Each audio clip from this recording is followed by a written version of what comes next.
Hello everyone and welcome. I'm Silverzodiac and today I'm just gonna do a little bit of a highlight video of my recent Stellaris game. I started off, this is a ironman mode, so you can't save and reload, so all your decisions are like final basically. So just wanted to show a little bit of what I did. So I started here at the Sol system on Earth, and from there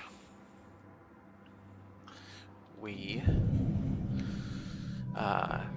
settled these nearest systems here. I got pretty lucky. All of these are pretty big worlds. That's a level 20, or that's a pop 20, that's a 15, a 30, that one was a little bit smaller, so 23. So, with that, the United Nations of Earth became the United Sol Federation, and we met our neighbor here, who is actually a fanatic xenophile and an individualist, whereas we're a fanatic individualist and xenophile, so we actually got along great. Yeah, let's zoom out here. So this is me now. Here's the galaxy. Yeah. We are, so the year is 2472, which means I've played 272 years.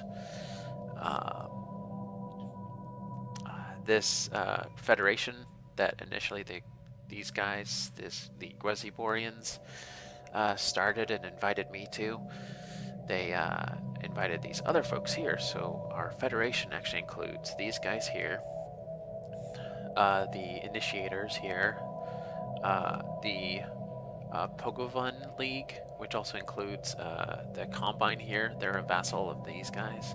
And then this Rathak Confederation, and also the Utrelian Empire over here. So the Empire, or the Federation controls all of this space pretty much. Everyone within here is a vassal or protectorate of mine, except for these guys here. I actually made the mistake. So what I've been doing is basically liberating. I'm actually in a war right now. But when I liberated these guys, I didn't realize I liberated too much of them, and they actually are. I'm actually gonna have to probably war them again to split them up, because they're too big. They won't. They won't be in the. They won't be associated. They won't like be included into the Federation. I don't know. I messed up. I don't know actually if I'm even going to be able to war them. I don't know. But basically, I've learned since then to chop them up basically. And how you do that is you liberate using different factions within your Federation. So, the Rothak Confederation, what?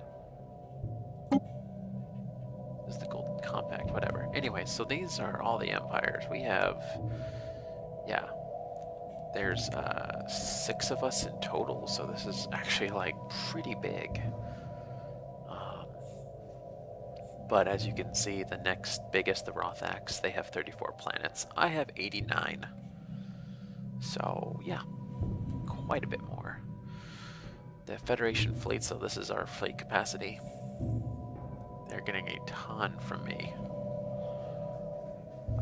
And our fleet has over 100,000 military power. Pretty dang good. Although I did have a second, they must have combined them. Anyway, so I had over here, this used to be a fallen empire that awoken and got mad at me and actually decided to go to war,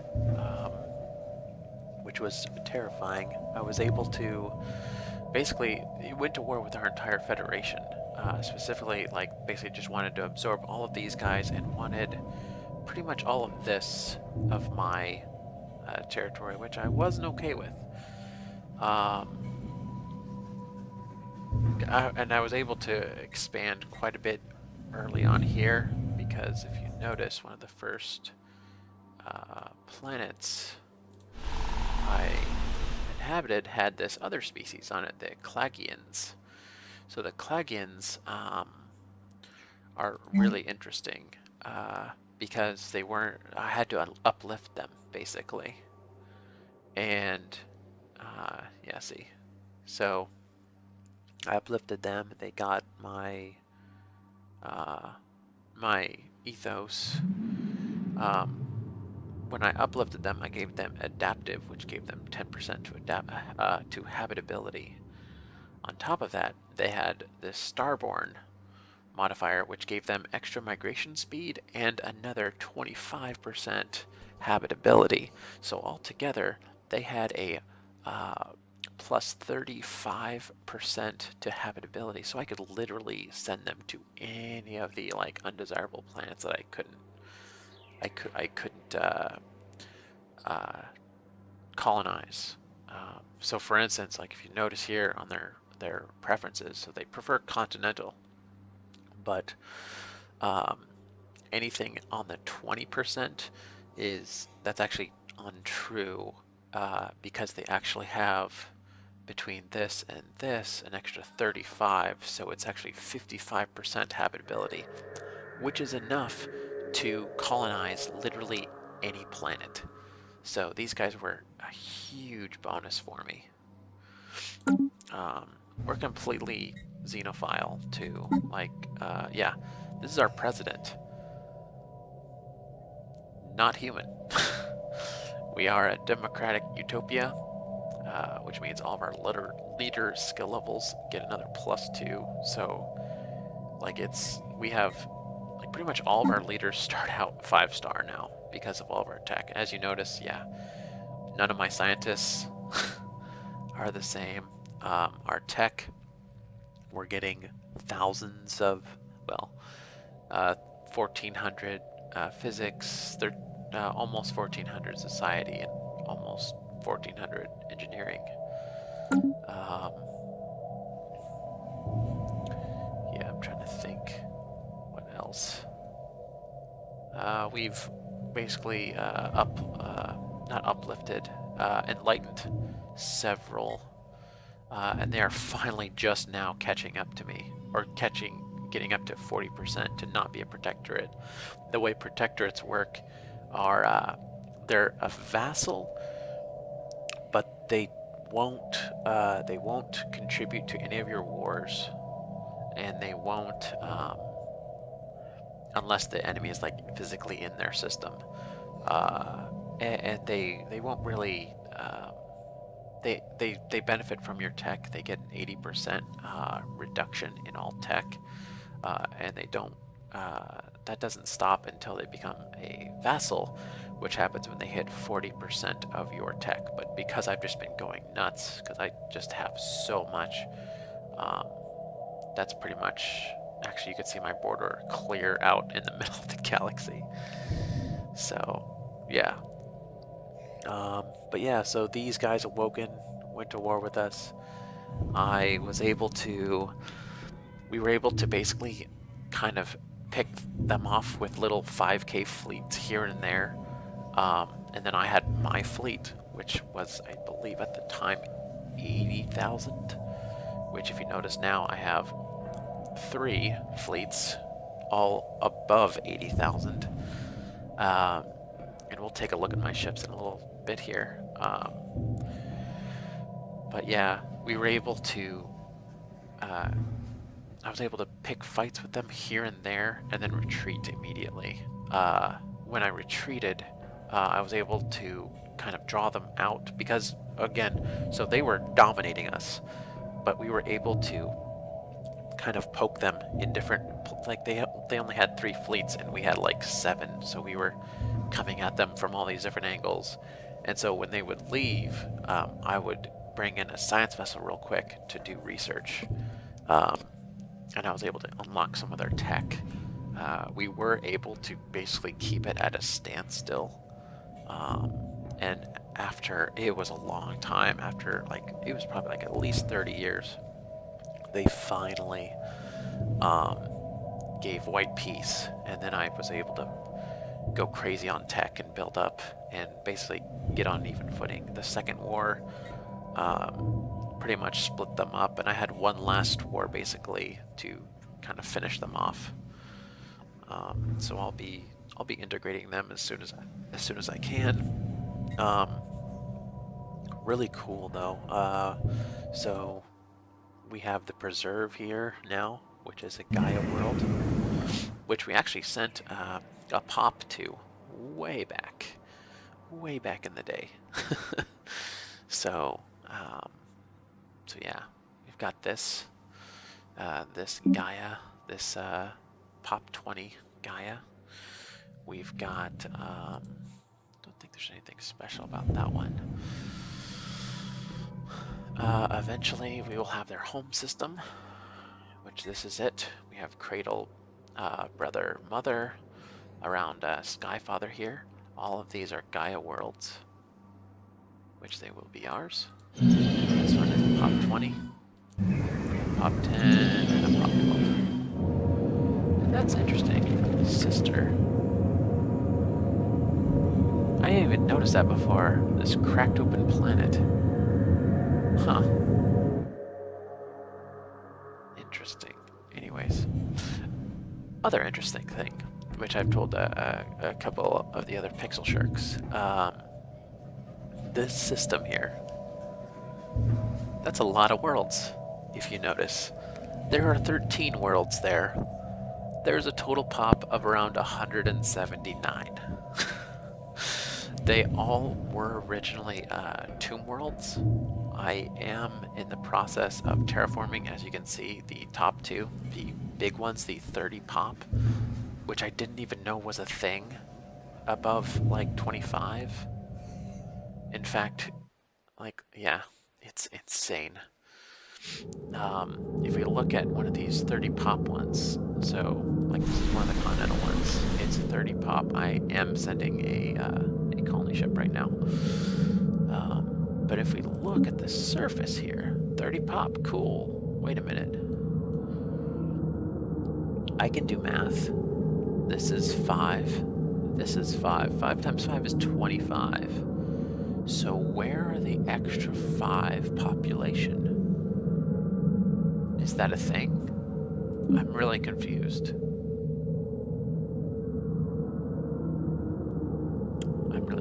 Maybe regardless. I mean, obviously this is like the biggest I've ever seen, but yeah. So it has these 2 big ones, and then it's got this smaller one, and then a bunch of little ones. But seriously, it's gonna be insane. I was able to destroy the Dreadnought and get that in my fleet, and that helped, although that did eventually die with the war with the Fallen Empire. Also, my ships. I pretty much don't make any of these anymore.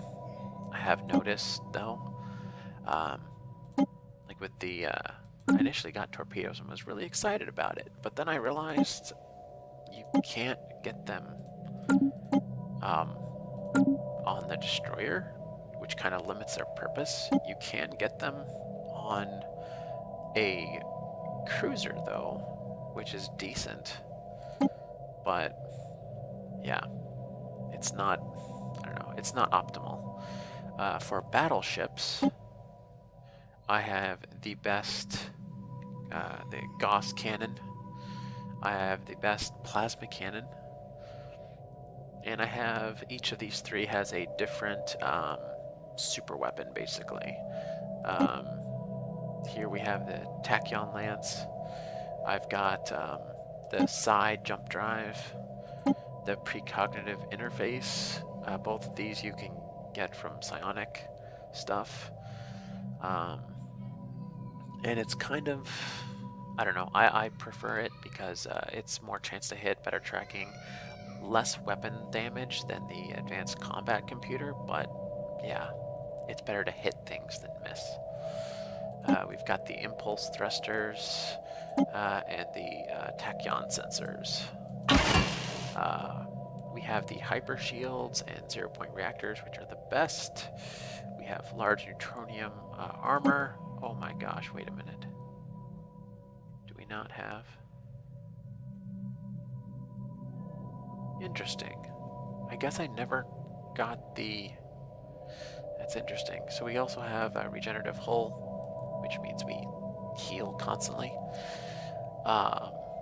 And the crystal infused plating, which is not actually the best. There's one step above it, but I don't think I ever, I never got enough crystalline entities to research that. So, but we also have the focused arc emitter. Oh, let me go through these. So, bonus of the tachyon lance, it ignores 90% of armor, just ignores it. But it deals less shield damage. So this is kind of the equivalent of like a super energy weapon. Here we have a focused arc emitter, which if you notice on the average damage, so this deals 24. This only deals 12. However, if you look below it, ignores all armor and all shields. It just wrecks them. So, it's pretty nice. And I usually do have a combination of these three in all my fleets. And then we have the Giga Cannon, which ignores 50% of armor, so not as good as the other two on armor, but it deals an additional 33% to shields. It's basically like a huge kinetic weapon, basically. I also have the best, the Guardian Point defenses against missile weapons. And yeah, that's pretty much it. I've got the fortress, including like flak artillery. I guess flak artillery is a better version of the Guardian Point defense.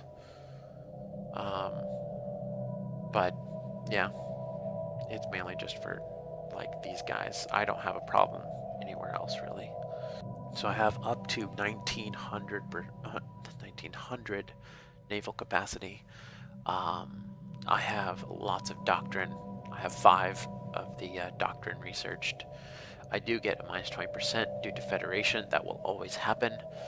However, that Federation fleet, I don't believe it takes up upkeep, which if you notice over here, yeah, so half of my production goes to ship maintenance, ship upkeep basically. And the same can pretty much be said of my energy. So I'm actually not building anymore, even though I do have more capacity. I can go up to 1900, and I'm at just under 1600 right now.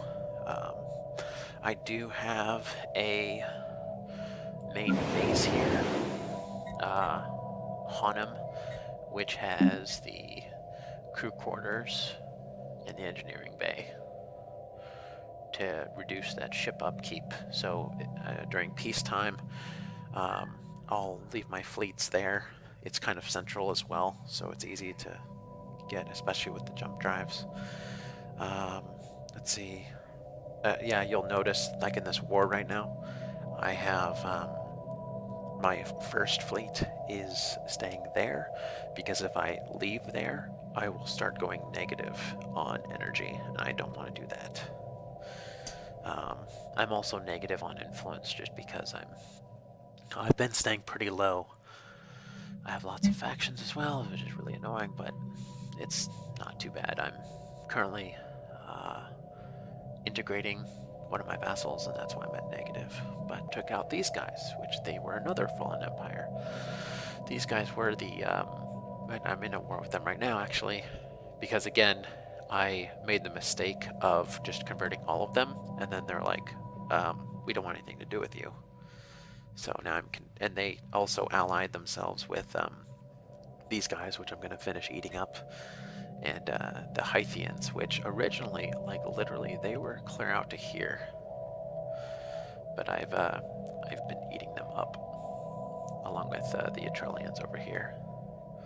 So the Debax, Hythians, Mandasura, and Belmacosa were all kind of another federation. They've kind of splintered, and now they're just kind of loose allies. There's one other federation, a third one, the Chinor. Yeah. So the Chinor and the Fexalinga, these two. And we're pretty neutral with them.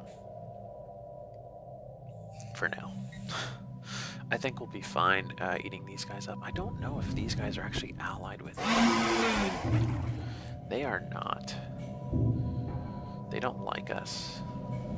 As a truce. Oh yeah, they've also been fighting them. So these guys have been kind of on their own. They've done pretty well, but we're probably gonna eat them up. And then I have these two fallen empires down here. We've got the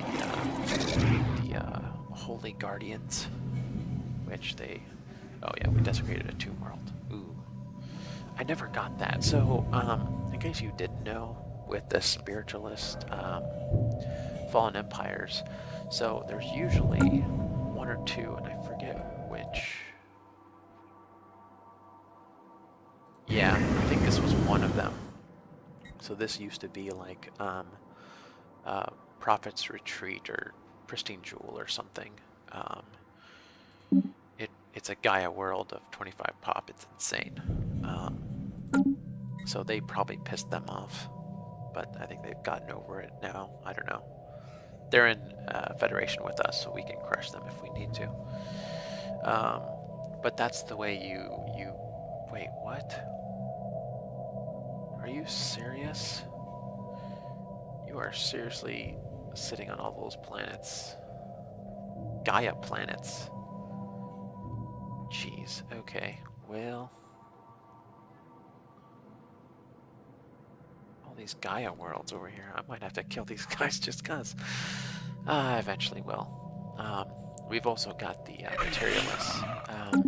So... yeah, so spiritualists, there's usually a couple named Gaia worlds. If you find them and it's early game, don't settle them. You will lose. Yeah, they don't like us, but that's fine.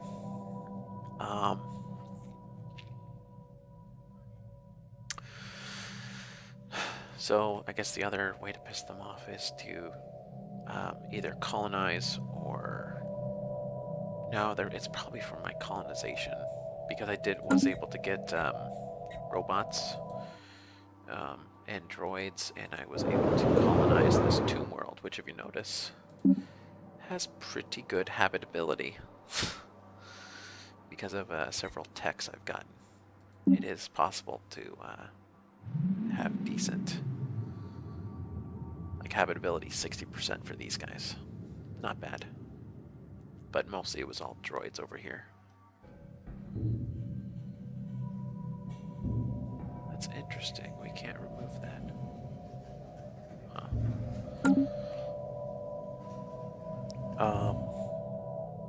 So yeah, I think that's the only one tomb world, and I basically got that just to get out on this outer, outer arm, basically. I was able to raise these guys up. Let's see, what else? Oh yeah, I was able to... There was the Stellar Devourer, which neither of these planets were actually habitable. Everything was barren, or like molten or whatever. I was able to research it, and it turned this world into which was like a barren world, into a Gaia world, and this one into a tundra world. So pretty cool. Those Leviathan events, definitely worth doing. You usually don't know. Like, it's really, really good if you can get it. So, we've also been attacked by the Unbidden, which, oh yeah, we're also modifying ourselves too. But we've been attacked by the Unbidden, which these dimensional anchors, I'm not sure, like, I'm pretty sure everything has been taken care of. Like, the I don't know why this is still here. I think I've got a few bugs. Like, I've still got the Erasians, even though I've actually discovered their homeworld. The home system. I think this is the homeworld. No, that's not the homeworld. Maybe it's this one. Yeah, it's probably this one. But yeah. So I've had a few interesting bugs. I've actually also gotten the what is it? The precursor event from the Cybrex as well, but I've only gotten like 3 of them. So I don't know if it was just because I was able to explore so much. I literally have every single star system mapped. That's partly due to these guys here. I had these guys right next to my home system, which is quite nice. Oh, actually. No, never mind. I actually don't want this because I do want my protectorates to catch up in research eventually. And I need money to terraform. But yeah, right now I am in another war. I'm gonna finish vassalizing these guys, and I think I'm gonna take this system as well. And then yeah, we'll go from there. Anyways, thanks for watching. If you guys have any questions, feel free to put something in the comments, and I might be able to answer it. But thanks for watching.